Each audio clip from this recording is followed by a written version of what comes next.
Irmãos, peço que você abra sua Bíblia, lá em Juízes, capítulo 1. Vamos falar aqui de uma história que nós já conversamos ontem. Mas hoje celebramos o Dia dos Pais. Desde já, né? Deus abençoe grandemente todos os papais. Não somente deste ministério, mas você tem a oportunidade de, se você ainda tem papai, né? Se estiver junto, dá um abraço nele. Se estiver longe, dá uma ligada para ele, não deixa passar. Porque algo que eu queria conversar com vocês hoje, né? Principalmente com os varões, né? Com os homens de Deus, sobre a paternidade, né? Que talvez nesse tempo seja um dos problemas mais graves, né? Dentro das famílias. Ao longo da história a gente consegue perceber, né, que Satanás tem diversas estratégias, né, de quebrar famílias, que é um grande propósito de Deus. E nós, como homens e mulheres de Deus, né, nós temos também que pedir para o Senhor estratégia para que nós possamos, né, permanecer firmes no caminho e também poder compartilhar, né, palavra com outras pessoas. Então, quando a gente fala sobre estratégia, um dos grandes planos malignos, e hoje é Dia dos Pais, é justamente destruir essa paternidade, né? Só que quando a gente olha sobre a destruição da paternidade nos filhos, nós temos que fazer uma autocrítica, né? Nós como pais. Eu recordo que algumas vezes eu escutei alguém dizendo assim, não, é jovem, está naquela fase, né? E quando a gente ouve isso daí, quando fala está naquela fase, qual é a primeira coisa que vem à nossa mente? Está dando problema, sim ou não? Sim. Aí qual é a segunda coisa que vem à sua mente? Rapaz, está naquela fase, então ele deve estar ali na faixa dos 13 para os 17 anos, né? Sim ou não? Sim. E como é que geralmente o mundo fala que existem jovens dessa idade? Eles são chamados de quê? Aborrecentes. Ou seja, é um aborrecimento, né? Algo que tem dado, né, realmente para os pais. Então, quando falamos sobre essa fase e eu ouço alguém falar sobre chamar um adolescente de aborrecente, o meu coração ele trinca, né? Meu coração ele literalmente ele congela, né? Meu coração ele fica muito triste por um motivo, porque quando você tem a oportunidade de olhar para sua casa e um pai ou uma mãe fala isso acerca de um filho, os meus olhos quando se voltam para essa família é como se pregassem um atestado de incompetência na testa, entendeu? Eu estou pregando um atestado de incompetência assim, eu estou errado, eu falhei, né? Então, os jovens da sua família, eles serão bênção na sua vida.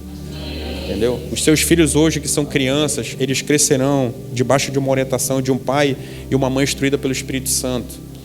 Isso fará com que você derrame sobre a vida dele palavras de sabedoria e que você ministre o coração dele para que esteja pronto para receber a instrução.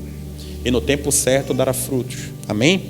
Então, quero que você abra lá em Juízes, capítulo 1. Nós vamos ler a partir do verso 1. Juízes, capítulo 1, verso 1. Enquanto você abre, o livro de Juízes, irmãos, ele vem logo após um livro de conquista chamado Josué. E foi um período onde o povo de Deus, debaixo de uma direção de um homem valente, né, chamado Josué, um sacerdote levantado pelo Senhor, ele deu instruções da parte do Senhor e cumpriu exatamente aquilo que Deus determinou que ele cumprisse. Quem não conhece, né, essa frase na Bíblia, né, esse versículo bíblico, ser somente forte e corajoso. Josué, ser somente forte e corajoso, né? Não te desvia dessa palavra, medita nela de dia e de noite, não te desvia nem para a esquerda nem para a direita, ser somente forte e corajoso. Essa palavra, irmãos, é uma palavra que tá adorando, deixa ele adorar, ainda mais que ele está no violão. Entendeu? Essa palavra, irmãos, essa palavra é para todo homem e para toda mulher de Deus que quer um relacionamento com o Senhor. Todo homem e mulher de Deus que quer viver algo extraordinário de Deus deve meditar sobre essa palavra sempre. Sabe por quê? Porque Josué, ele vem dar continuidade a um trabalho, vou chamar de trabalho, tá? É um propósito, uma missão, enfim, uma direção de Deus, mas eu vou falar sobre trabalho. Ele vem dar continuidade ao trabalho de um homem extraordinário e excepcional, como nunca antes ninguém tinha visto, chamado Moisés. Então, quando ele se depara com essa situação, é como se você hoje, seja no teu trabalho, seja no ministério, você viesse dar continuidade a um trabalho de uma pessoa que realmente, literalmente seria excepcional. Então, qualquer um de nós, talvez, né, se não estiver debaixo de uma direção de Deus, o coração ficaria aflito, sim ou não? Como é que eu vou fazer o que ele fez? E Deus vai e fala com Josué: Josué, não foi Moisés que fez, Josué, quem fez fui eu. Então o que eu peço para você é o seguinte: ser somente forte e corajoso. Josué, existe uma parte que você tem que fazer, Josué. Existe algo que você tem que fazer, entendeu? E se você fizer o que eu digo, você vai viver o extraordinário. Então, Josué, quem guerreou sou eu, Josué. Quem vai vencer as batalhas sou eu, Josué. Eu só preciso de um homem valente. Eu só preciso de um homem valente. É sobre o homem valente que eu quero falar hoje com você, papai. Homem valente, homem cheio de Deus. Então, Juízes, capítulo 1, verso 1. Depois da morte de Josué, os israelitas perguntaram ao Senhor: quem de nós será o primeiro a atacar os cananeus? O Senhor respondeu: Judá será o primeiro. Eu entreguei a terra em suas mãos. Note, eles perguntam quem seria o primeiro. Deus aponta: será Judá, ok? Então os homens de Judá disseram aos seus irmãos de Simeão, ou seja, chamaram uma outra tribo: venham conosco ao território que nos foi designado por sorteio e lutemos contra os cananeus, ou seja, lutemos juntos, né? Iremos com vocês para o território que lhes foi dado. E os homens de Simeão foram com eles. Quando os homens de Judá atacaram, o Senhor entregou os cananeus e ferezeus nas mãos deles. Quem entregou? O Senhor.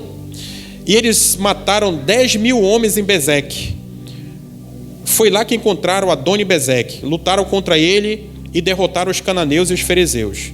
Adoni-Bezeque fugiu, mas eles o perseguiram e o prenderam. E lhe cortaram os polegares das mãos e dos pés, no caso o dedão dos pés, né? Então Adoni-Bezeque disse: 70 reis, com os polegares das mãos e dos pés cortados, apanhavam migalhas debaixo da minha mesa. Agora Deus me retribuiu por aquilo que lhes fiz. Eles levaram para Jerusalém, onde morreu. Vamos ler somente até aí. Esse homem derrotado, né? Adoni-Bezeque, talvez hoje, ele está feliz, graças a Deus. Esse homem, né, Adoni-Bezeque, né, talvez hoje, quando nós olhamos para os homens importantes aí das nações, não há nenhum homem que se compara ao que esse homem representava. Porque se você observar na palavra, ele fala assim: 70 reis. 70 reis. 70 reis, irmãos. Então, uma probabilidade enorme que esse homem já tivesse sido vitorioso em quantas batalhas? 70. Seja atacando reinos, ou seja defendendo o seu reinado. Então, quando o povo de Deus, né, pede uma instrução do Senhor, o Senhor dá uma ordem muito simples para eles. Olha, o primeiro que vai atacar vai ser Judá. E Judá vai e recorre a uma segunda tribo, chamada Simeão. Então, quando começa o livro de Juízes, se você lesse somente até aí, você falaria assim: nossa, né? O livro de Juízes, ele vai dar continuidade ao livro de Josué. A gente vai conseguir perceber que o povo de Deus vai continuar vencendo, porque está debaixo da direção de Deus. Mas aqui a gente começa a ver que não é bem assim, né? Quando o Senhor sorteia e dá uma missão para Judá, para fazer o ataque, Judá deveria atacar sozinho. E não tem nada errado pedir ajuda, tá, irmãos? Eu não vejo nem como um problema pedir ajuda. Mas quando Judá, e o Senhor dá uma ordem para ele, para que eles destruíssem os cananeus, e o povo ataca e leva um rei cativo, né, para depois morrer, matar mais tarde, ali começa a não se cumprir a obediência total dos homens. Ali começa a ruir o legado deixado por Josué, onde Deus olha para ele e fala: Josué, seja somente forte e corajoso, medita nessa palavra de dia e de noite, não te desvia nem para a direita nem para a esquerda. Instrução clara de Deus: meu irmão, faz exatamente aquilo que eu disser e você será vitorioso. Então, homens de Deus, a direção de Deus continua sendo a mesma para cada um de nós, né? O primogênito, né, de muitos irmãos que somos nós hoje, ele continua dando a mesma instrução. Existe uma ordem chamada palavra inspirada por Deus, e essa instrução nós continuamos tendo a obrigação de segui-la. Então hoje o recado que eu dou para vocês inicial é: ser somente forte e corajoso. Faça aquilo que deve ser feito, papai. Homem de Deus, varão de fogo, homem cheio do Espírito Santo. Faça aquilo que o Senhor diz que você tem que fazer. Conforme Ele instruiu, não tenha medo. Não temas, eu sou o teu Deus, está na Bíblia. Não tenha medo. Muitas vezes nós temos que abrir mãos, né, de situações e circunstâncias. Temos que abrir mão muitas vezes de um cenário de conforto, né, que nos tira de uma zona de conforto para fazer algo em prol do Senhor. Então hoje eu falo para você, não tenha medo. Continue somente fazendo aquilo que Deus determinou. Só que quando a gente traz essa palavra para os pais, eu queria falar para vocês alguns reflexos dessa palavra na paternidade, né? A primeira delas, e eu falei inicialmente sobre as estratégias malignas, né, malignas para destruir as famílias. A primeira delas é a proteção. A palavra diz que esse rei, Adoni-Bezeque, ele colocava homens cativos, né, embaixo da sua mesa. E uma das coisas que ele fez foi cortar o polegar das mãos. Né? Eu já falei isso aqui em uma outra oportunidade sobre a questão do polegar. O homem sem o polegar na mão, ele não pode empunhar uma espada. Né? Ou seja, ele tirava totalmente a possibilidade daqueles homens se revoltarem ou se levantarem contra eles. Então, sobre esse aspecto da proteção, você, papai, você é o responsável pela proteção do seu filho. Entendeu? Ele tem que ser, quando você ensina sobre Deus, é lógico que o Senhor tem que ser o primeiro refúgio para a sua vida. Isso é lógico e natural. Mas você tem que ser, eu vou dizer assim, eu vou chamar de primeiro refúgio que ele possa ver e enxergar. Você é o homem responsável por protegê-lo. Você é o homem responsável por instruí-lo. Tem um filme chamado Corajosos. Né? Eu já recomendei esse filme algumas vezes. Veja esse filme. Um filme cristão. Um filme que vai edificar muito a tua vida. Então você, papai, você é o responsável. E hoje não é diferente. Satanás, ele continua cortando os polegares de muitos homens. Sabe como é que ele corta o polegar? Aí vamos trazer assim para aplicação prática da vida real. Sejam bem-vindos, queridos. Chegou na hora. Pode se agasalhar aí. Aqui tem um monte aqui, Souza. Acho que dá todo mundo aqui, Souza. Ali, ó. Acho que é mais jogo aí. Ei, meu irmão, sejam bem-vindos. Bom dia. Então hoje, quando nós olhamos para essa palavra, Satanás continua cortando os polegares de muitos valentes. Aí vamos trazer a aplicação prática para a vida real. O que é que isso daqui lembra vocês? Hã? Só celular? Celular, videogame, né? Varões. Ou coisas ricas do papai, né? Como eu falo. Varões, sejamos homens intencionais. Entendeu? Eu lembro que eu casei com a Carla e eu gostava de videogame, né? Jogava videogame. Eu não tenho nada contra, tá? Gosto até hoje. Se me chamar para... bora bater. Se tiver um tempinho, eu vou lá e bato uma bola. Eu gostava muito de futebol. Só que o problema não é esse. Entendeu? O problema é quando esse tempo que você tem, você acaba privando pessoas de compartilhar dele junto com você. Principalmente seus filhos. Né? No início eu passava assim, ia todo mundo dormir, aí a minha forma de tentar me blindar, de falar que eu não estava errado, era jogar de madrugada. Entendeu? Então ia todo mundo dormir, eu ia para jogar online, ficava jogando de madrugada até tarde. Tinha algum problema disso, irmãos? Sim ou não? Sério? Hã? Não tinha problema não, né? Sabe onde é que estava o problema? Vou falar para você. No dia seguinte eu queria dormir. Meus filhos queriam brincar. Minha mulher queria sair. E eu queria dormir. Por quê? Porque eu fiquei até de madrugada no videogame. Entendeu? Então isso, no início não teve muitos problemas, mas com o passar do tempo isso foi um problema dentro de casa, né? Então o que aconteceu, nem tinha o Senhor na época, eu consegui perceber que realmente não estava sendo, né, adequado. E hoje, irmãos, o vício nos jogos, e muitas vezes até joguinho de roleta, eu vou ganhar, vou ficar rico. Agora é a nova moda, né? Vou ficar rico ganhando, joga, aposta no futebol, aposta não sei o quê, né? Faz um monte de apostinha aí. Vou ficar rico fazendo isso. E homens passam horas com o celular na mão, negligenciando um tempo importantíssimo que deveria ser de derramar algo sobre a vida dos filhos. Um tempo importantíssimo que, se você sonegar hoje, você nunca mais irá recuperar. Nunca mais irá recuperar. Seja bem-vindo, meu irmão. Fica à vontade, pode entrar. Entendeu? Então esse tempo, se você negligenciar esse tempo hoje, você não recupera mais. Lá na frente você vai desempenhar talvez um tempo extra, um tempo a mais, necessário para que você possa tentar resgatar o que já perdeu. Mas eu vou dar uma notícia para você: já perdeu. Já perdeu. E o que você perdeu, você não resgata mais. O que você vai fazer são novos investimentos, né? Muitas vezes com mais intensidade, muitas vezes precisando de mais tempo. Mas aquilo que ficou para trás você já perdeu. Mas existe uma boa notícia, né? Quando nós pregamos sobre Jesus, a grande vantagem é essa, é uma pregação de esperança. Que você pode adotar uma providência diferente, uma posição diferente a partir de hoje. Você pode, a partir de hoje, escolher ser somente forte e corajoso.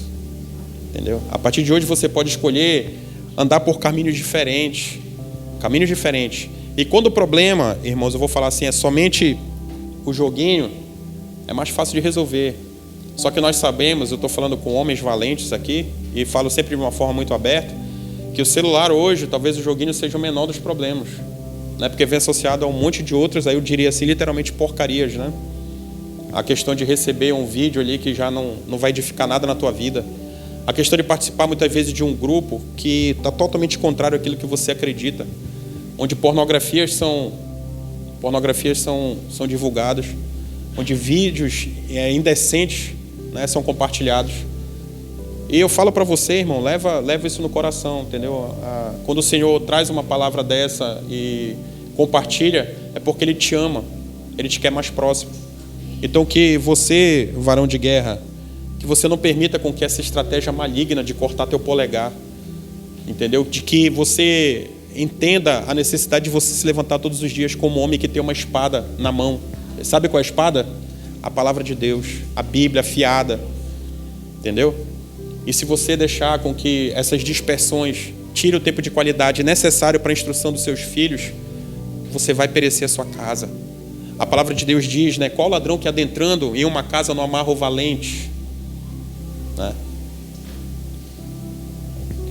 Um homem tocado por Deus, irmãos, muda uma geração. Amém. Entendeu?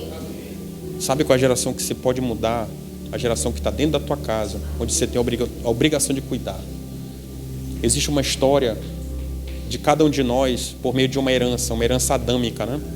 E essa herança, ela tem somente um destino, que é a morte. Mas você, homem que teve contato com Jesus, você, homem que se converteu a Cristo, você que teve o entendimento de que você, a partir da tua geração, vai ser diferente, sabe? Que você seja intencional nessas suas atitudes. A Bíblia fala muito sobre a questão dos atalaias, né? Quando fala sobre homens valentes. O atalaia é aquele homem que ficava nas torres de vigia, olhando somente ao horizonte. Quando via algo diferente, e se você for ver, a Bíblia ela fala exatamente isso. Ela não fala assim, não, quando se encontrava com perigo. Não, quando ele via algo diferente no horizonte, ele alertava. Opa, alerta, meu irmão, alerta, tem algo diferente. Nem sabia o que é. Poderia ser um exército amigo, poderia ser alguém de dentro do reino. Mas o que acontece com um homem que tem a direção de Deus, ele olha algo diferente e fala, não, peraí, calma, vou verificar o que é antes de entrar na minha casa. Cuidado, homens, para quem você abre a porta da sua casa. Entendeu? Cuidado, muito cuidado para quem você abre a porta da sua casa. Muito cuidado com seus relacionamentos. Muito cuidado com seus relacionamentos. Eu falei que eu participei de um futebol onde quando eu me converti, eu queria converter todo mundo, né? Não é assim? Se enche do amor de Cristo, começa a falar de Jesus para todo mundo. E tem uns que já te julgam como chato, já te olha, já sai, né, de perto de você. E normal, isso aí acontece. E eu participava de futebol, que eu já tinha recebido instrução em casa. A minha mulher já tinha falado para mim assim, olha, não vejo Deus lá, meu irmão, vai-te embora. Isso aí chuta que é laça, né, como eu falo. Mas o que aconteceu, eu falei, não, amor, mas eu seria muito egoísta. Se eu tivesse esse encontro com Jesus, eu não compartilhava com aquelas pessoas que andam comigo. Então o que é que eu fiz? Comecei a pregar lá no futebol. Até o dia, irmãos, que, né, 2 homens tinham praticamente a mesma idade, tinham sido amigos de infância, cresceram juntos, jogavam bola juntos. Uma amizade boa, irmãos, sim ou não?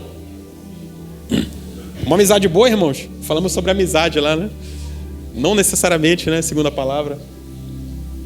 E terminou o futebol, aí era o meu momento, né? Eu ligava o modo aleluia lá mesmo. Ligava no controle modo aleluia e ia pregar para todo mundo, né? Buscava oportunidade. A oportunidade, irmão, eu buscava, né? Oportunidade de falar, né? Então, quando nós chegamos numa loja de conveniência e eu fui falar de Jesus, eu tinha uma estratégia, eu comprava uma bolachinha, né, de chocolate e uma Coca-Cola de 2 litros. E todo mundo queria, então todo mundo tinha que vir até mim, né? Era um momento que meu irmão, deixa eu falar uma coisa, né? Puxava o assunto com um, já ia pregando. Só que quando eu cheguei, irmãos, na roda, o assunto era a filha do homem que tinha levado 2 filhas, uma de 14 e uma de 12, mais ou menos. O assunto era as filhas do homem. Aí quando eu cheguei, não, porque fulano, aí falaram o nome, né? Filha do... Aí eu olhei, outros homens falar da filha dele, eu não acharia natural, porque eram crianças, né? Uma tinha 14 e outra 12. Eu já acharia esquisito. Mas quando eu vi o amigo de infância falando que queria namorar a moça, tipo pegar a moça, né? Como se fala aí no mundo. Nossa, aí a ira se acendeu, meu irmão. Aí a vontade que eu tive foi de bater no rapaz, né? Eu queria dar um tapa no rosto dele. O senhor sabe, estou confessando meu pecado aqui. Queria dar um tapa no rosto dele. Não queria nem dar um murro. Eu queria dar um tapa. E falar para ele: meu irmão, tu é muito cara de pau, que horrível. Vou ser bem sincero, me perdoa. Eu queria xingar ele. Entendeu? Aí esse sentimento vem de Deus, irmãos. Eu estava no lugar certo? Não, eu estava no lugar errado. Entendeu? Aí a partir daquele momento, o que é que eu fiz? Aí eu recorri à instrução que eu já tinha ouvido da minha esposa, mais ou menos uns 30 dias atrás, de que eu não deveria estar naquele lugar. Entendeu? E eu me despedi e nunca mais voltei lá. Então, homens de Deus, muito cuidado com quem você anda. Muito cuidado com as pessoas que você tem relacionamento. Você tem que ter muito cuidado com isso. Porque você pode trazer uma tragédia para dentro da sua casa. Principalmente você que tem filhos. Mais ainda se você tem filhas. Entendeu? Porque hoje, né, a geração do jeito que está, não tem mais esse negócio de filho e filha, né? Então você tem que ter muito cuidado com isso. Seja sempre um valente que olha no horizonte. É um valente que, quando se depara com um perigo longe, já começa a instruir, já começa a se preparar para a guerra. Oh, meu Deus, quando se levanta um valente para guerrear nas regiões celestiais. Meu irmão, é um valente, querido. É um valente. Entendeu? Eu lembro que eu recebi um vídeo uma vez, aí a maioria eu acho que recebeu. Tinha um senhor que aparecia, um caboclo grande mesmo. Tem um padrão assim, Josafá, grandão mesmo. Aí ele olhava: e amor, acho que é um crente. Dá uma olhada aí e tal. Já viram esse vídeo? Aí vem uma senhora e olha: é um crente sim. Aí são dois pastores ele, né? Aí ele olhava e falava: é um crente sim. Rapaz, mas eu vi tamanho, olha, você é grandão, você é um cara cheio do fogo. E começava a profetizar sobre a vida de quem estava assistindo, né? Então, quando você se posiciona e você se enche da presença de Deus, você se torna um guerreiro, onde o mundo das trevas treme, onde você chega, entendeu? Ele olha e consegue perceber, porque o mundo espiritual, irmãos, às vezes, eu vou falar para você com o coração aberto, muitas atitudes que nós vemos, muitas vezes dentro da igreja, elas só acontecem por um motivo. Uma boa parte das pessoas que acreditam em Deus não acreditam no mundo espiritual, entendeu? Olha o que eu disse. Muitas pessoas que acreditam em Deus não acreditam no mundo espiritual, porque não tem entendimento. E o mundo espiritual é real. Real. Mundo espiritual esse, onde o nosso Senhor Jesus te deu uma outorga, te deu uma procuração, um nome que está acima de todo nome, nos céus, na terra e debaixo da terra. E tendo entendimento, com poder e autoridade, você pode usar a seu favor. Entendeu? E nada prevalecerá, nada vai sobrepujar a tua casa, você tendo esse entendimento, nada. Não existe uma batalha até hoje, nem registrada nas Escrituras, nem por meio de testemunho, que homens e mulheres de Deus disseram que perderam. Nenhuma batalha. Porque você serve a um Deus que é chamado de Rei dos Reis, Senhor dos Senhores, Senhor dos Exércitos. Você consegue compreender isso? Então, quando você tem esse entendimento, vou te falar uma coisa, aí você se levanta, querido, já era. Sua casa será um lar de bênção sem medida. Não estou falando de riqueza, tá, irmão? Sempre falo sobre isso. Teoria da prosperidade é uma maldição dentro da igreja. Eu estou falando de um lar de bênção. Bênção são coisas que o dinheiro não compra. É bênção. Paz, bondade, benignidade, todos aqueles frutos do Espírito Santo sobre sua vida. Isso é um lar de bênção. Entendeu? Onde a presença de Deus é abundante. Onde você passa instruções para os seus filhos, e mesmo nas batalhas deles, quando eles não conseguem cumprir, eles chegam para você chorando e falam: poxa, eu não consegui. Chorando. Já vivi isso. E eu choro junto, a gente se abraça e fala: mas você vai perseverar. Entendeu? Você vai conseguir, você vai avançar. Você vai perseverar. Sabe por quê? Porque o meu Deus, Ele é contigo. Entendeu? Ele quer servir, ele tem que servir, o filho tem que servir o Deus dos pais. Filho de crente, crentinho é? Sim? Não. Agora, filho de um homem de Deus é filho de homem de Deus, é criança de Deus. Aí é. Entendeu? Porque o diabo é crente, irmão. Você sabia disso? Sabia que o diabo é crente? Sabe o que significa crente? Aquele que acredita. Aquele que crê pela existência dele. Isso é crente. Aquele que crê, aquele que acredita pela existência dele. Você é crente? Sim. Não é porque você acredita. Entendeu? Só que você não me converti, nossa, a partir de hoje minha casa é uma bênção. Não. Nesse mundo tereis aflições. Tem de bom ânimo, eu venci o mundo. Existe um caminho de graça, misericórdia abundante. Mas que você tem que ensinar a criança no caminho. O varão falou de manhã aí, na abertura do culto. Então segurar na mão, cara. Ensinar no caminho não é assim, meu filho. Ali, meu filho, Euclides da Cunha, essa rua, pode ir lá. Está ali o caminho, olha. Esse caminho é caminho de bênção. Deixa eu falar, olha, você vai orar, você vai ler a palavra. Vai adiantar? Não. Ensina a criança, não é ensina o caminho, é ensina no caminho. Bora, filho. Vou te ensinar no caminho. Nós dois caminhando juntos, estou te ensinando. Ensina a criança no caminho. É isso que esse salmo quer dizer. Então que você leve isso no seu coração. E quando você não trabalha homem valente, quando você não tem essa proteção dentro de casa, você vai conseguir perceber que principalmente nas mulheres, você vai gerar mulheres que vão ser facilmente predadas, entendeu? Por homens mal intencionados. Sabe por quê? Porque ela não teve proteção dentro de casa, ela não teve um pai. Entendeu? Então o primeiro, como meu pastor fala até hoje, a primeira orelha seca que aparece, sabe? Aquele nada a ver. Meu irmão, o que essa menina está fazendo? Meu irmão, provavelmente você é o responsável. Entendeu? Primeiro que chega com um buquê de flor, ai, entendeu? Um chocolate, um presente, um agrado, um jantar, um lanche, uma coxinha com coca, meu irmão. Que é o mais, né? Coxinha com coca. A pessoa acaba se encantando porque nunca recebeu. Oh, meu Deus, varões, seja o exemplo para suas filhas. Olhe para a sua vida e veja, caramba, será que sou eu, o homem de Deus, que eu gostaria que a minha filha tivesse como exemplo para escolher casar? É a pergunta que todo homem tem que fazer. Hoje eu vou falar só com os homens, né? Hoje o menino falou lá na oração dele, não foi? Está liberada a peia, né? Hoje é só com os varões. Mas compreenda isso, entendeu? Se espelhe e fale, eu sou o homem de Deus, que eu gostaria que a minha filha tivesse como exemplo para buscar, para casar. É uma pergunta que você tem que se fazer. É uma pergunta que eu me faço. E tento tratá-la de tal forma que ela busque, tem que ser de mim para lá, né? Para mais.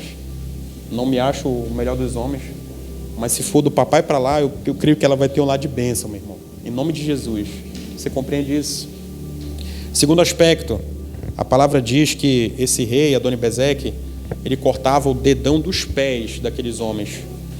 Irmãos, o dedão do pé, ele é responsável pelo equilíbrio. Tá certo? Tá certo. É professora personal e não sei o quê, quando fala, ele tem que consultar. Mas eu pesquisei. Se falasse que não, eu falo, olha, eu vou te dar o site do Google que fala. Então, o dedão do pé, irmãos, é responsável pelo equilíbrio. Se imagine subindo uma montanha sem os dedões do pé. Um terreno acidentado, entendeu? Que você vai subir sem os dedões do pé. Será que você conseguiria? Será que conseguiria? Pode até chegar, mas com uma dificuldade absurda. Talvez se machucando, tendo a necessidade de utilizar a mão, né? Machucando unha. Entendeu? Então, quando a gente fala sobre essa falta de equilíbrio, é a necessidade da instrução do pai, da direção à vida do filho. Entendeu? De mostrar para ele a direção que ele deve seguir. De quando ele se depara com uma direção errada, ele fala, filho, vem cá, olha só, pega a cabecinha dele e bota para... É aqui, ó. É aqui que a gente tem que seguir. E acompanhar. Lembra que a gente brinca assim, que eu falo, não, para finalizar, todo mundo, né? Olha aí. Foi uma instrução, uma brincadeira que a gente fez uma vez e permanece até hoje. Pudera Deus que com nossos filhos fosse assim, né? A gente desse uma instrução e eles levassem, né, para o resto da vida. Seria uma bênção. Mas deixa eu fazer uma pergunta, será que com a gente muitas vezes é assim? Será que as primeiras instruções que foram dadas sobre nossa vida, nós passamos a seguir o resto da vida? Se de repente você olha para trás e fala assim, lá no começo eu errei algumas vezes, mas hoje é diferente, louvado seja Deus, você é um homem mais maduro. Entendeu? Porque quanto mais você tem a maturidade em Cristo, quanto mais você entra no entendimento da necessidade de um propósito para a tua vida, e você olha para aquele que Deus colocou como responsabilidade de você cuidar, você vai ter uma criação intencional. Entendeu? E um homem desequilibrado, irmãos, em casa, eu vou falar para vocês, é uma tragédia. Entendeu? É uma tragédia. É quando a mulher chega e fala, amor, fulano fez tal coisa, cara, ai meu Deus, Senhor, me ajuda. Aí a mulher vai se apegar a quem? Qual o exemplo que a criança vai ter desse homem? Ai, eu quero, o que te faz? E aí, amor, o que a gente faz? Sabe o que vai acontecer? Ele vai buscar referência materna, o que não está errado, tá? O menino ou menina tem que ter referência materna. Mas existe um papel do pai que é insubstituível. Sabe qual é o papel? É você que vai saber a relação que teu filho vai ter com Deus. A paternidade dentro de casa, entendeu? Crianças que têm problema de relacionamento com Deus e jovens, significa dizer que eles tiveram problema de paternidade, porque eles não conseguem enxergar Deus como pai. Entendeu? Ou seja, se você for um homem desequilibrado, eles vão ter a imagem de Deus, a paternidade que eles vão ter com Deus, eles vão ter que ser curados, porque provavelmente ele vai ter uma relação de desequilíbrio, uma relação de exceção. Ah, mas Deus me ama muito, então se eu fizer só isso aqui, Ele vai continuar me amando. Então eu posso cometer alguns erros. Porque o papai erra. O papai ontem gritou com a mamãe. O papai bateu na mamãe. Tragédia dentro de casa. Homens desequilibrados. Oh, meu Deus, quebrantamento. Machucou? Oi? Oh, rapaz. Vê. Oh, que foi? Pronto. Vê se machucou, bebê. Ixi, foi na porta, acho que fechou a porta. Isso aí fechou a porta. Pronto, passou. Então vocês compreendem isso, irmãos? Entenda isso. O homem desequilibrado dentro de casa vai ter um lado disfuncional. Entendeu? Disfuncional, totalmente disfuncional.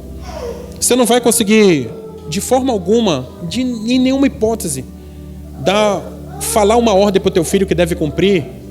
Entendeu? Oh, meu Deus. Oh, meu Deus. Machucou, bebê? Machucou o dedinho dele? Oi? Certeza? Pega uma aguinha gelada para botar ali, filha. Dá para ele, por favor, Aline. Vê se ele consegue colocar o dedo dentro, por favor. Pronto. Passou. Entenda isso, irmãos. Entendeu? Então, se você não for um homem equilibrado dentro de casa, você não vai conseguir dar direção para sua casa. Entendeu? Você não vai conseguir ensinar seus filhos.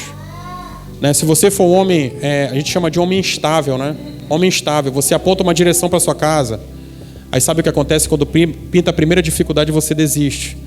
Você fala assim, olha, meu filho, me converti a Cristo, você sabe, eu sou um homem de Deus, e nós vamos entrar numa missão, nós vamos começar a levar uma sopa para alguém lá lá na beira, vamos começar a levar sopa. E o teu filho observa que você está levando aquela sopa, né? E vê que você investe em recurso financeiro, ele vê que você bota aquele horário para você sair. Mas lá um dia, sabe o que acontece? Jogo do Flamengo não vou dar esse exemplo. Não vou. Não vou não. Vou dar o exemplo do líder. Não. Hã? Quem é botafoguense aqui? Pelo amor de Deus, meu irmão. O Aquiles, é porque ele está chorando, mas tu vai ver só, botafoguense. Eu vou falar dessa potestade. Jogo do Flamengo. Entendeu? E você abandona aquele propósito, né? Você abandona aquela ação pelo simples fato que tem o jogo do time que você gosta. Entendeu? Então vou dar uma notícia para você. Você é um homem instável. Você é um homem desequilibrado. Aí por conta disso, o que é que acontece? Você vai gerar uma vida de exceções também por conta da criança. Que como diz um pastor chamado Mac Anderson, ele fala, um exemplo vale mais do que uma tonelada de palavras. Você pode instruir da forma que for, querido. Você pode dar a instrução que for para a criança. Se ela vê você fazendo diferente, ela vai se questionar. E se você for um pai que seja opressor e violento dentro de casa, ela nunca vai te perguntar, mas sempre na cabeça dela vai ser assim, mas por que o papai pode? Entendeu? E no tempo determinado, você vai acabar vivendo aquela exceção que todos chamam de aborrecente, que eu falei aqui no início, que meu coração gela em relação a isso. Você vai acabar gerando alguém revoltado dentro da sua casa, onde ele é oprimido por fazer coisas que você não faz. Entendeu? Sabe como é que a Bíblia chama isso? Hipócrita. É quando você olha e fala assim, se eu te pegar com o cigarro na mão, tu vai engolir. Isso é um ensinamento, irmãos? Sim ou não? É um ensinamento. Não estou dizendo se está certo ou errado. É um ensinamento? Sim ou não? Deixa eu te pegar com o cigarro, tu vai engolir. Aí quando teu filho acorda, o que é que você está fazendo? Deixa eu te pegar com, meu irmão, bebê que meu irmão vai comer o copo. É um ensinamento? Tá certo? Não, tá errado. Mas ele vai e te pega, bebendo. Entendeu? Aí eu te pergunto, o que é que você está passando para ele? Você acha que ele vai acreditar? Você acha que quando ele alcançar o que a gente chama de fase adulta, 18 anos, agora sou independente, estou trabalhando, se ele tiver a vontade, querido, a primeira coisa que ele vai fazer qual é? Fumar e beber. Por quê? Porque ele teve um exemplo dentro de casa. Entendeu? Então um lar, um homem desequilibrado, ele leva à instabilidade dos seus filhos. Entendeu? Um pai desequilibrado, ele leva à instabilidade dos seus filhos. Um pai desequilibrado, ele não tem condições nenhuma de orientar seu filho no propósito. Entendeu? Porque, como eu falei lá, ele abandona no meio do caminho. Como é que ele vai ensinar que a criança tem que perseverar quando ele pintar as dificuldades? Se ele abre mão das missões, muitas vezes direções dadas por Deus, por conta de prazer, quem dirá dificuldade? Entendeu? Ou seja, abandonou o sopão por conta de um jogo do Flamengo. Né? E quando for dificuldade? Porque por hora somente, né, foi uma escolha. Não vou fazer. Mas e quando for dificuldade? E quando for um aperto? Quando for uma falta de tempo? Quando for uma dificuldade financeira? Entendeu? É por isso, irmãos, que jovens continuam se perdendo. Porque as dificuldades vêm e pais não orientam jovens como se comportar na dificuldade.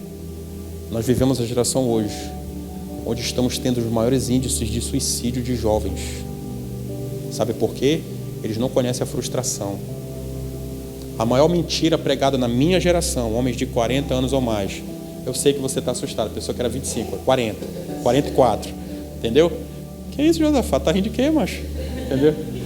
Mas homens da minha idade, irmãos, 44 anos, o maior erro pregado das coisas que eu escutei muito de amigos próximos, eu vou dar para ele tudo que eu não tive. Isso é uma mentira, isso é uma armadilha maligna plantada no coração de homens e mulheres. Aí você vai olhar e vai falar assim, mas por que você está falando isso? Sabe por quê? Eu vou dar um exemplo. O cara trabalha.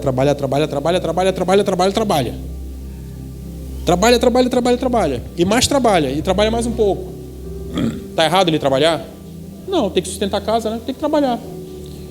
Só que o que acontece? O trabalho dele vai dar um reflexo financeiro em casa. O homem que trabalha muito, sim ou não? Sim. Esse reflexo financeiro em casa vai fazer com que possa ter a possibilidade de aquisição de bens, eu vou dizer assim, com um valor mais elevado. Um carro muito bacana, uma casa luxuosa, viagens, né? O dinheiro traz isso, sim ou não? Sim. Quem não gosta, irmãos? Levanta a mão aí. Não gosta não, hein? Gosta, né? Então, quando você olha, irmãos, para uma situação dessa, aí você vai conversar com o homem, aí ele fala assim, não, cara, eu trabalho, sabe por quê? Meu filho vai ter o que eu não tive. Mentira. Mentiroso. O carrão lá, quem dirige não é o filho dele, é ele. Entendeu? A viagem, ele não manda, filho, entra no avião e vaza, vai viajar. Não, eles vão juntos. Os melhores restaurantes, ele também come junto. Então isso é uma mentira plantada. Isso acaba sonegando o tempo de qualidade com as crianças.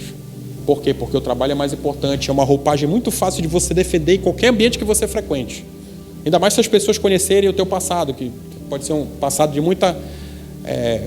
era farto, né? Fartou tudo em casa. Entendeu? Aí quando alguém olha e fala, rapaz, olha que história, dá uma olhada na história do fulano, que bênção. Olha, rapaz, hoje tu vê aí como é que tá. E tá com uma tragédia dentro de casa. Tragédia anunciada, irmãos.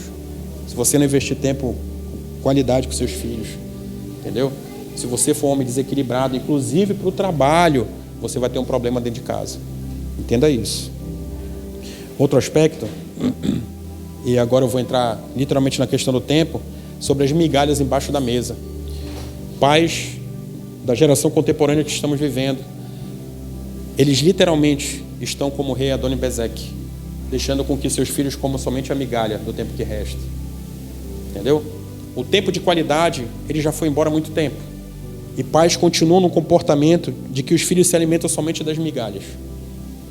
É do momento que acorda ou do momento que vai dormir. Eu escuto às vezes alguém falar assim, não, mas eu oro com a criança todo dia antes de dormir. Isso é muito pouco, irmãos. Nossa, isso é quase nada. Isso é quase nada. Sabe o que ela vai aprender? Ela vai aprender que tem que orar antes de dormir. Isso é bom? É bom. Mas ela vai ter um relacionamento com Deus que é somente no horário de dormir. Se você é um pai ou uma mãe que só fala de Jesus para o seu filho, você só fala de Deus para o seu filho no momento de dormir, eu vou te dar uma notícia hoje. você não está cumprindo o papel da paternidade na vida do seu filho. Entendeu? Você não está cumprindo. Sabe por quê? Porque ele está se alimentando somente de migalha. Somente daquele tempo que está restando. Aí você olha para mim e fala, poxa, mas eu trabalho das 8 às 18. Beleza, meu irmão. Aí tem de 18h01 até 7h59 do outro dia, a oportunidade de você fazer diferente. Você vai escolher, querido. Você vai escolher. E hoje existe mais uma mentira também. Ei, eu sou dentro da igreja. Sério? Totalmente voltado para a igreja. Sério? O que você faz? Não, irmão, segunda-feira tem culto, não sei o quê, terça-feira, quarta-feira, quinta-feira, sexta-feira, sábado, domingo, e madrugada ainda ligo para os irmãos para a gente estar orando. Você está negligenciando, querido, um tempo do mesmo jeito. Entendeu? É mais um engano maligno isso daí. Entendeu? Se você só todo o tempo dentro da igreja, e aí como é que está? E o momento de instrução das crianças? E o momento do amor, o momento do afeto? E o momento de você falar das dificuldades que ele está tendo na cabecinha dele ou dela, né? Como é que está acontecendo? Você não está fazendo, você continua negligenciando do mesmo jeito. Você continua na mesa de Adoni-Bezeque. Entendeu? Deixando com que somente as migalhas tentem alimentar as crianças, os jovens e até homens adultos. Reflexo disso, vão crescer desnutridos. Entendeu? Vão crescer fracos na fé. Você compreende o que eu estou dizendo? Eu sei que é indigesto, irmão, muitas vezes a gente falar, né? E o desejo do meu coração é que, se você de repente se enquadra nessa situação, que a partir de hoje você adote uma postura diferente, mas que você creia que é uma instrução da parte do Senhor para uma atitude que você deve adotar. Tô lá no Jari, né? E quando foi semana retrasada, eu já estava organizando um bom tempo das crianças irem lá para visitar, porque eu queria que eles vissem como é que é. Eu queria que eles passassem pela situação, entendeu? E eu levei, e o ônibus dele ficou no prego na ida, né? O ônibus parou lá perto do Cajari, perto do Cajari, um pouco antes. E eu preocupado fui atrás. Aí para você ver como é a visão do jovem, da criança, né? Eu preocupadaço, correndo na estrada para chegar até eles, coração angustiado, orando ao Senhor. Né? Caí num buraco que a calota saiu igual um disco voador pro lado, assim, eu vim entrando no mato. Entendeu? Agoniado atrás deles. Quando eu cheguei lá, pai, muito top, a gente desceu, estava tudo escuro. Entendeu? Olha a visão da criança. E eu agoniado, meu irmão, agoniado. Quando eu vi que eles desceram, me deu vontade de chorar, agarrar os dois, os três, né, que a Carla estava junto. Eles muito top, te desceu no escurão, lanterna, aventura. Eu agoniado. Mas para você ver como é que são as coisas, entendeu? Mas eu queria que eles passassem por isso. Porque quando passa uma vez é uma emoção. Vai de novo e fica. Depois vai a terceira vez e fica. Vai a quarta, a quinta. Entendeu? Aí aquilo que foi uma aventura, aí começa a ter uma roupagem diferente. Né? Começa a ter uma roupagem diferente. Mas que, de uma forma intencional, eu queria mostrar para eles as dificuldades, né, que um homem passa quando passou um tempo tomando decisões erradas e já teve um encontro com Jesus já numa fase adulta, aos 33 anos de idade, 34 anos de idade, 33 para 34, entendeu? Mas que para eles é diferente, eles têm oportunidade hoje, já encontraram, e crescer num lugar de bênção, totalmente direcionados pelo Senhor, entendeu? E tempo de qualidade, irmãos. Ontem, tem um filme, eu tinha prometido meu filho ver o filme do Transformer. É bom que é curto, dá quase 3 horas, né? Aí falei assim, não, vamos ver o Transformer, vamos ver. Aí levantei, estava, né, na raça, levantei, vamos lá, bota aí, vamos ver. Né? Eu até gostei, entendeu? Estamos vendo, tinha um compromisso ontem à noite, né? Aí falei, quando chegou lá perto do compromisso, falei, olha, vamos interromper a programação agora, mas a gente vai continuar amanhã. Hoje, né? Hoje vamos ter parte 2, meu irmão. 3 horas, querido. Da próxima vez eu vou falar assim, vamos ver o filme, vamos. Quanto tempo dura? 3? Beleza, então vamos, né? Mas glória a Deus, eu gostei. É um momento, eu sinto esse prazer. Eu gosto de estar junto deles. Entendeu? Então, arruma um tempo, varão, né? Falar só com os varões. Arrume um tempinho. Entendeu? Traga eles para a próxima. Entendeu? Gere um vínculo de tal forma que quando ele tiver dúvidas, ele venha se aconselhar com você. Para não se aconselhar com um amigo que tem mais inexperiente do que ele, às vezes com a cabeça cheia de bobagem. Entendeu? Então, esse vínculo que você tem que gerar com o seu filho.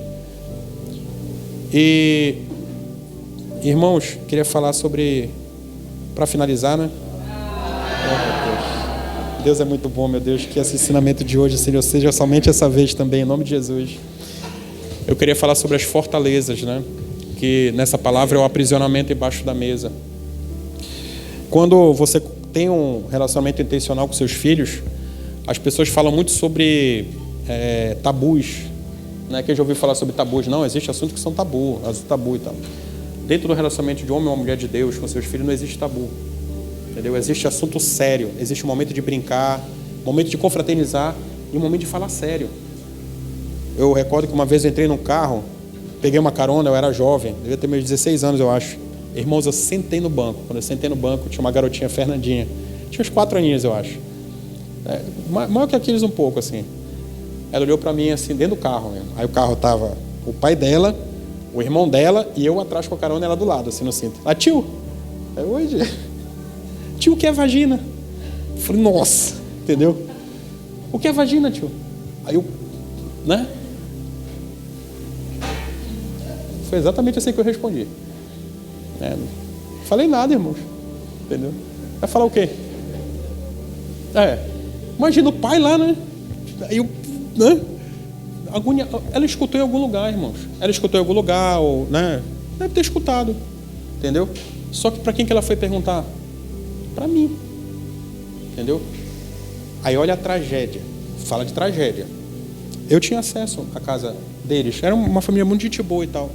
Se eu fosse um pedófilo e ela chegasse para mim e perguntasse, tio, o que é vagina? Fala para ela assim, eu vou te mostrar o que é. Quer ver? Baixa a roupinha. Você consegue compreender a tragédia? Então, irmãos, não existe tabu para a vida de uma mãe e de um pai que tem Jesus. Não existe esse negócio de tabu. Filho, vem cá, meu irmão. Meu irmão aí ninguém toca, querido. Cauã sabe, desde garotinha, a Kiara também. Ninguém. Quando a Kiara, com, sei lá, muito bebezinho, não sei nem dizer a idade, eu parei de tomar banho junto com ela, entendeu? De primeira, sempre que eu chegava em casa, ela queria correr para tomar banho comigo. Só que existe um tempo, irmão, mesmo que seja criança, você tem que ter o pudor e você tem que desenvolver isso nela. Minha filha tem 10 anos. Até ano passado, eu acho que ainda chamava a atenção dela para não ficar sem camisa dentro de casa. Entendeu? Eu falava, filha, você tem que proteger as pitucas. Ou seja, você vai desenvolvendo na criança um pudor. Entendeu? Muito criança ainda. Mas no tempo certo. Para que lá na frente ela não seja surpreendida. Entendeu? Você tem que entender isso. Não existe assuntos ruins para você conversar com seu filho. Converse sobre todos os assuntos. Eu estou falando aqui de sexo, entendeu? Eu estou falando sobre homossexualidade, entendeu? Eu estou falando sobre drogas, estou falando sobre álcool, entendeu? Eu estou falando sobre as mazelas do mundo. Não existe assunto que você não tenha que conversar com seu filho, porque senão, em algum momento, quando ele se deparar, ele vai perguntar para a pessoa que está do lado. Quando ele perguntar para a pessoa que está do lado, queira Deus que seja alguém de Deus, porque se não for, você vai ter que ter trabalho para uma tragédia dentro da sua casa. Que ele vai descobrir da pior forma possível. Então, saiba que seu filho, e a gente olha às vezes assim, muito criança, né? São jovens, eles têm as batalhas já dele desde cedo, porque a gente viveu várias batalhas com eles dentro de casa, desde muito cedo. Entendeu? Nós vivemos batalhas com eles desde muito cedo. São o que eu chamo de fortalezas da mente, né? O que é fortaleza? Que eu sempre falo sobre isso. Fortaleza da mente é algo que você constrói pelo lado de dentro. Entendeu? A sua mente, Satanás joga algumas setas que, se você permitir, você vai e bota um tijolinho. Você vai construindo, constrói de tal forma, daqui a pouco você não consegue sair. Você colocou aquilo como uma fortaleza. Você construiu. Você permitiu que fosse construído. Então, pais, sejam intencionais na criação dos seus filhos. Não tenham tabus na criação. É claro, hoje, né, a minha filha sabe, eu estou à disposição. Eu costumo sempre instruí-la, converso muito com a Carla, né? Que ela, meu irmão, Deus sabe, se ela tiver a minha mulher, sabe, como uma pessoa que ela vai abrir o coração, o cara vai ser uma menina de Deus usada como uma geração, talvez nunca veja. Porque eu sei a mulher de Deus que eu tenho dentro de casa. Entendeu? Da mesma forma, meu filho fala a mesma coisa. Se ele buscar instrução no lugar certo, nós sempre orientamos ele para isso, e vivemos coisas dessa natureza, ele vai ser um homem de Deus muito usado pelo Senhor. Vai ser um homem que não vai passar pelas porcarias, experimentar as porcarias que eu e a mãe dela experimentamos. Entendeu? Vão ser separados para Cristo. Entendeu? e vão viver o extraordinário, irmãos. Vão viver o extraordinário de Deus. Então profetizo isso sobre sua vida. Que você seja um pai intencional, que você não tenha vergonha de conversar sobre os assuntos piores que sejam sobre o seu filho. E eu vou abrir um parêntese aqui. Se você escutar uma tragédia, sabe o que é uma tragédia? É um assunto daqueles assim, pai, eu fiz. Né? Porque uma coisa é, eu estou pensando, veio, é um assunto que você, né, você vai interceder, vai orar de uma forma diferente. Só que às vezes você vai se deparar com uma situação que é assim, pai, eu fiz. Que é uma tragédia, você pode nunca ter imaginado. Aí você tem duas atitudes para ler. Sabe com a menina? Que? Como é que é, rapaz? Vem cá, pá, peia. Sabe quantas vezes ele vai abrir o coração para você de novo? Nunca mais. Nunca mais. Entendeu? Você vai pegar o coração do seu filho e vai cauterizar ele. Você vai cauterizar qualquer tipo de relação. Você vai pegar uma tesoura muito grande e vai cortar esse elo. Entendeu? E em nome de Jesus, se você já fez isso, que hoje o Senhor possa quebrar isso. Que você tenha oportunidade, como eu já fiz, de pedir perdão para os seus filhos por uma atitude errada do passado. E dizer que você é um pai presente. Que você está ali para guerrear as mesmas batalhas que ele. Que não existe dificuldade que ele possa estar ou que ele possa enfrentar, que você não seja um valente do lado dele para superar junto. Entendeu? Eu lembro aqui, meu pai uma vez, no Augusto Montenegro, quem conhece Belém, sabe, a rodovia, tem aqueles postes, né? Tipo o poste que coloca para evitar gato hoje, varão. Aqueles enorme. E o meu pai olhou assim e falou para mim, meu filho, tem uma coisa para te falar. E meu pai não era de muita conversa, não. Não é de muita conversa, ele está vivo, graças a Deus. Ele falou, tem uma coisa para te falar. Eu falei, fale, pai. Olha, dá uma olhada nesse poste aí. Aí eu olhei o poste, ele falou, pois é, meu irmão, o cara pode ser desse tamanho. Me fala que eu vou resolver contigo. Foi a forma dele falar assim, meu irmão, tamo junto. Não importa a dificuldade que você tenha, tamo junto. Então hoje, varão, homem de Deus, papai, né, que você seja a imagem e semelhança do Senhor dentro da sua casa, entendeu? Que você enfrente de frente as dificuldades. Que você não fuja nem adie aquilo que tem que ser tratado dentro da sua casa. Que você encare hoje. E que você entenda que você serve a um Deus que é poderoso. Que você tem a paternidade dele, mas você também serve a um Deus que é poderoso. Entendeu? E que tudo pode, que tudo vence. Então, irmãos, quando a gente fala sobre fortalezas, essas fortalezas na mente, e se você deixar com que, se você fechar o relacionamento com seus filhos, seu filho provavelmente vai ter crise de identidade, entendeu? Ele não vai saber quem ele é. Aí sabe o que acontece com quem não sabe? Com quem está suscetível a qualquer tipo de ação, entendeu? Meu filho, vou usar um exemplo aqui, tá? Você. Uma vez o Cauã, isso vai ser um testemunho para você um dia, em nome de Jesus. Uma vez o Cauã, ele foi chamado de macaco no colégio, entendeu? Nossa, quando chegou o assunto em casa, a Carla me ligou chorando, revoltada. Ah, chamaram ele de macaco, você acredita, meu irmão? Né? Eu falei, não, pera. Aí minha preocupação não importa o que o cara tinha feito, ou que se estava chorando, se foi ruim. Minha pergunta para ela, amor, como é que ele está? Entendeu? Amor, como é que ele está? Aí, não, amor, tá bem, tá. Não, mas você notou? Não, certeza, cadê ele? Tô indo para casa. Já quase no final de expediente, chefe, vou ter que dar uma saída. Não, vai lá e tal. Fui embora para casa. Cheguei lá como quem não quer nada. E aí, filho, como é que tá? Para observar, né? Tem que observar. Cheguei, conversei com ele. Filho, como é que você tá? Rapaz, eu soube que teve um negócio no colégio. O senhor acredita? Menino bobo, rapaz. Entendeu? Falar isso aí. Falei, meu filho, quem é que você é? Rapaz, sou Calmança, pai dos santos. Você é filho de quem? Sou filho de Deus vivo. Falei, meu irmão, então, matéria paga, querido. Matéria paga. Você entende? Mas se a pessoa não souber, se a pessoa tiver uma crise de identidade, ela não vai conseguir superar. Eu vou pro banheiro, vou me isolar, estou com vergonha, nunca mais vou sair. A pessoa não sabe quem é, está com crise de identidade.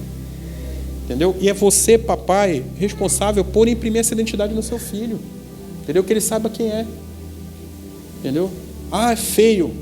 Né? Chamaram uma vez a Kiara, a amiguinha dela lá, tiveram um excesso de comunhão no colégio. A menina falou, porque tu é muito feia. Ela veio para casa e ficou assim, né, para um lado e para o outro. Aí a Carla já olhou e falou, minha filha, tem alguma coisa errada. E o que foi? Poxa, mãe, se ela acredita, fulana, minha amiga, disse que eu sou feia. Né? Aí veio conversar comigo depois. Aí eu sou uma benção, irmão. Entendeu? Veio conversar comigo depois, aí... Olha, filho, amor, conversa lá, porque ela tá meio assim. Sério, sério. E eu brinco muito em casa, né? Papai, filha, o que foi que aconteceu, filha? Não, pai, você acredita, fulana lá, falou que eu era feia. Você acreditou? Não, claro que não, né? Mas eu fiquei chateado por causa disso. Pois é, minha filha, quando alguém fala isso pra você, sabe o que você fala? Diz assim, olha, o papai fala que quando nasci eu era bem feinha mesmo. Mas feia, ela era, irmãos, ela era. Tô falando pra você, sério. Quando nasceu, eu olhei e falei assim, meu Deus, tem que ser inteligente. Tem que ser inteligente, entendeu? Mas o que acontece? É sério, irmão, eu sou muito da seriedade. Eu tô falando pra vocês, igual uma catitinha, você era muito bem. Só que depois ajeitou, Deus foi misericordioso, entendeu? Aí eu falei assim, minha filha, quando alguém fala assim, não, papai fala que eu era feio quando era bebê, mas agora não, meu irmão. Agora eu sou linda. Eu falo pra ela, minha filha, você é linda, você é uma princesa, entendeu? Pô, rapaz, papai olha pra você assim, parece comigo, né? Fica até mais fácil, né? Você é muito linda, parece com o papai, né? Mas brincadeiras à parte, irmãos, ela sabe que ela é muito amada, entendeu? Ela sabe que ela é muito amada. E aquelas pessoas que a amarem irão valorizá-la. Entendeu? Ou seja, aquelas pessoas que amam, elas imprimem valor também. Então eu falo para ela, minha filha, as pessoas pessoas que não vão querer ter relacionamento com você, isso acontece. Entendeu? Vão perder. Só que ela, por exemplo, a minha filha, eu falo isso de coração aberto, aqui, né, é uma garotinha que eu trabalho muito a questão da identidade com ela. Entendeu? Porque ela se importa muito em agradar. Entendeu? Ela quer agradar. Ela chega assim, você fala para ela assim, Kiara, tira esse copo daqui, minha filha. Ela vai falar assim, desculpa. Entendeu? Desculpa, não foi minha intenção colocar o copo aí. Entendeu? Então eu falo, hoje a gente trabalha muito nela essa questão. Entendeu? Ou seja, quer agradar todo mundo, que também é um problema. Então, irmãos, que você entenda hoje, papai, né? Depois de tudo isso eu falo assim, feliz dia dos pais, né? já bateu, agora vamos botar um band-aid, né? Que você entenda hoje, varão, entendeu? O peso da sua responsabilidade, entendeu? Você tem o propósito da parte do Senhor de mudar essa geração que você está cuidando, né? Se você tem uma família onde seus pais não foram convertidos a Cristo, se de repente você não nasceu no lar cristão, eu vou dizer assim, a responsabilidade é sua de deixar um legado. A responsabilidade é sua de que seus descendentes daqui para frente, as gerações futuras, todos saibam quem foi você. Olha, meu bisavô Leonel Brizola, foi ele que se converteu, meu irmão. Entendeu? E todos nós, meu avô fala dele, meu pai fala, pai, foi uma benção. Entendeu? Esse é o legado que nós deixamos para as gerações futuras. Uma impressão de Cristo em nossas vidas, entendeu? E um depósito dele na geração futura para que eles tenham também impresso. Amém? Fique de pé em nome de Jesus. Vamos orar pelos papais.